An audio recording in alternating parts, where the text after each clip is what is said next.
of the foreign country or regions. So what we predict is the convergence of capital or land per effective worker and no longer capital per worker and land per worker. And so what you get here, so this is really just the details. I'm just going to show you the diagram. So this is nearly identical to what I showed you in the previous lecture, except that whenever we have W, we will tend to have W over A. Yeah? And then the diagram looks like, so this is the key assumption. What we're saying is, home, we're no longer saying that home is labour abundant. We're saying that home is effective labour abundant. So what this means is that it may well be that home does not have that many people relative to land compared to foreign asterisk. But because of the technology people are using and so on, home will have a lot more effective workers per unit of land than foreign. And so home will again have a natural advantage, will be relatively endowed with more effective labour than foreign, and it will make sense to concentrate on exporting the products that use labour more intensively. So what you get is this figure, and if those of you that have been studying the topic, so for example you have an essay due on Monday or Sunday, you will know that will recognise that this is the basic diagram, except that the W is now being divided by A. So as you can see, we're still saying without barriers to trade, blah, blah, blah, relative prices of goods, cloth and food in our example, would converge. Does that mean that wages will converge between the two countries? No. What converges is this wage per effective worker, which is not the same thing, because that A asterisk is now allowed to be substantially lower than the A. So the predictions I write in, I wrote it somewhere here. The prediction is that if, for example, the productivity of home is 5 times the productivity of foreign, then one would still expect that after trade, so this T superscript is T for trade, the trade equilibrium, after trade, the wage at home is still going to be 5 times greater. So what you get is that, and this is a much more plausible sort of prediction when we think about countries with very different levels of development, is that trade will still tend to move relative prices of factors towards convergence, but it's not going to happen because of differences in technology.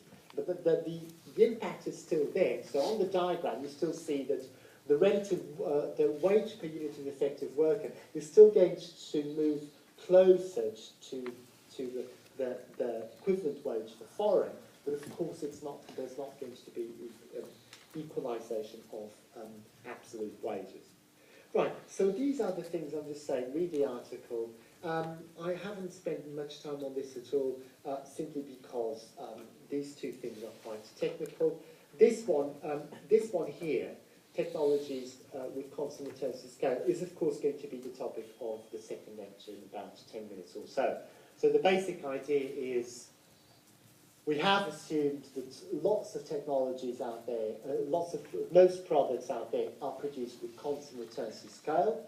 How realistic is that? As you will see, plenty of industries, including textiles, where this is pretty plausible. You know, you have space, you have some machines, you have workers, and if you want to double output, all you need is to double the space, double the machines, and double the workers. But as you will see, there are plenty of other industries that benefit very substantially from increasing returns to scale. And the basic idea is the bigger you make it, the lower, and so the more output you produce, the lower your average costs.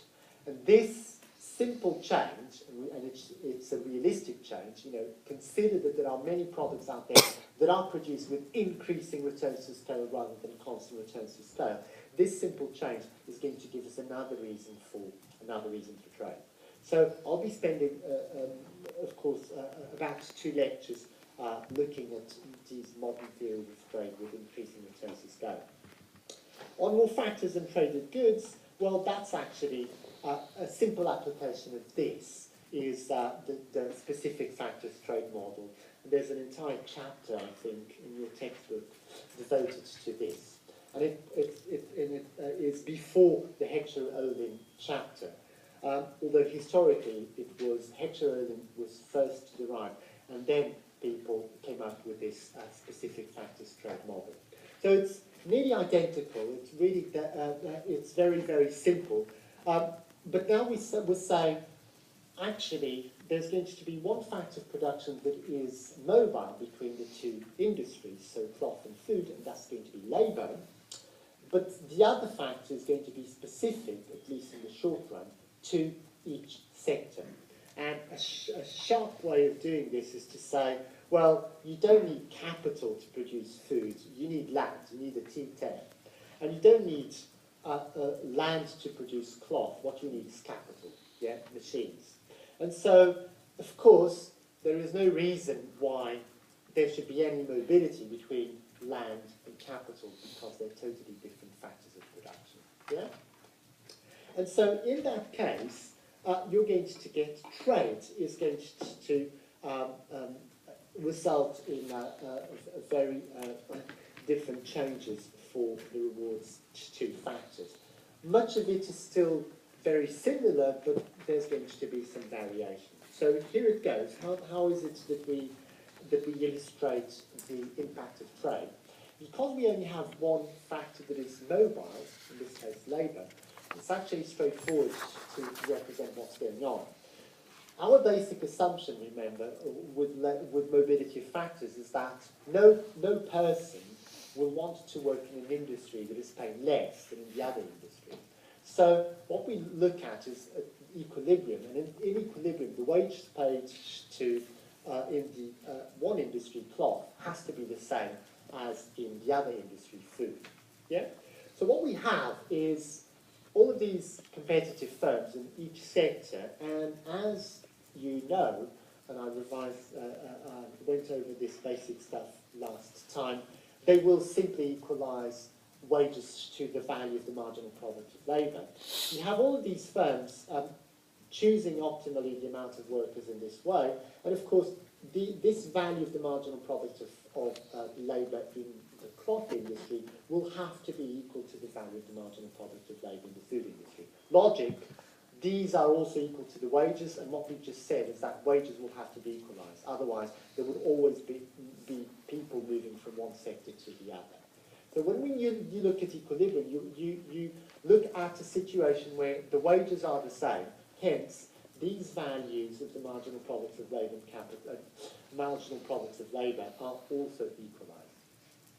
Now, in terms of the diagram, the diagrams that you're going to see in a few minutes, as you know, with competitive firms, these prices are taken as givens, so you can't change them. You're too small to change the price of the product, so you can produce how much you want. You will always be able to sell it at the market price, and these marginal products are going to be diminishing. And it makes sense if you have constant returns to relative capital and labour. For example, with the standard Cobb-Douglas, then if you keep on increasing labour while leaving capital constant, you're going to be producing more, but at ever smaller rates. So the representation of this value of the marginal product of labour is a standard downward sloping curve on labour and VMPL space, where labour is measured on the horizontal axis. So what you have in this diagram is, in the diagram here, is the value of the marginal product of labour in the cloth sector, so our first industry, big industry, and the wage, in this case, is equal to W1, So this means that the firm is maximising profits, and how much of the total value of output is being paid to labour. Of course, assuming that all workers are paid the same, each worker is getting W1, you have L1C workers, so this distance here that is working in the cloth industry. So this rectangle here is nothing but, so W times L is nothing but the wage earned in the cloth industry. But as you can see, the value of the marginal product of labour, if you sum all of that, so those of you that remember the maths, if you integrate all of this, so all of this area from the curve all the way down here, you get the total value of output. So what we're saying is that the total value of output was this big area here that goes from there down here, and there's only this rectangle that is being paid to workers. So what happens to the triangle here? The triangle, of course, is the return, the payment to the other factors of production. So in this example of cloth, cloth is using capital. So this triangle here is, of course, the return on capital. Yeah? And so what we have with red is exactly the same thing. So the value of the marginal product is still downward sloping, as it should, diminishing returns to each factor. But because we're measuring labour from right to left, it looks like it's upward sloping. Is this all right? So shall I say it again? This is the other industry. It's also subject to diminishing returns to each factor. So if you want, this red curve is just as downward sloping as this blue curve is, but because we're measuring labour from right to left, it looks like it's upward sloping. But the right way to read this is, suppose I were using very few workers in the food sector, then I would be here. So if I weren't using any work in the food sector, so the total labour would be employed in the cloth. So if I'm here, then of course the value of the marginal product of a worker would be very high. It's not represented, but really up there. And as I increase the number of workers used in the food sector, that value of the marginal product keeps on falling. Yeah?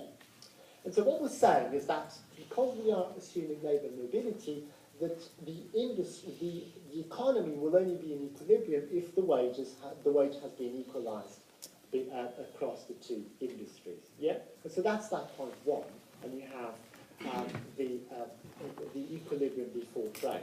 Yeah, and just as the triangle from W to the value of the marginal product of labour curve, the blue one, gave us the return to the other factor, in this case capital, this triangle here that I haven't drawn is giving us the return to the other factor, land.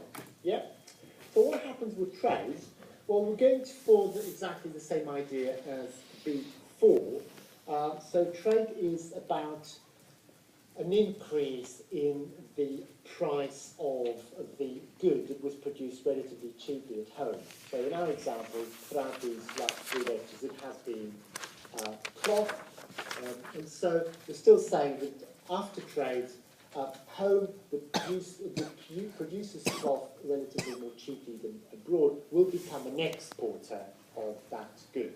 And so the price of cloth increases, and what we want to see is what's going to happen in the economy after this. Of course, as with Heckscher Ohlin, it makes sense to say the economy is going to tend to specialise in cloth production. And you see that because the labour used to be allocated between the two sectors in this way. So this amount would go to cloth, that amount there would go to food. And after trade, as you can see, the new equilibrium is with a higher wage WT, and there's this extra number of people that are producing cloth. Where do they come from? From the other industry. So this is very, very intuitive. You have one industry that expands at the cost of the other industry. So people just moved to the export industries, in this case, cloth. Yeah? And why did they do that? Well, they did that because obviously the firms were willing to employ them. And why were they willing to employ them? Because once you open the borders to trade, your worker, it was being paid W1, but the value that this guy produces to you is up there. Yeah? Why has the value increased? Because You're still producing exactly the same quantity as before, so the marginal product of labour hasn't changed, but now you're commanding a higher price.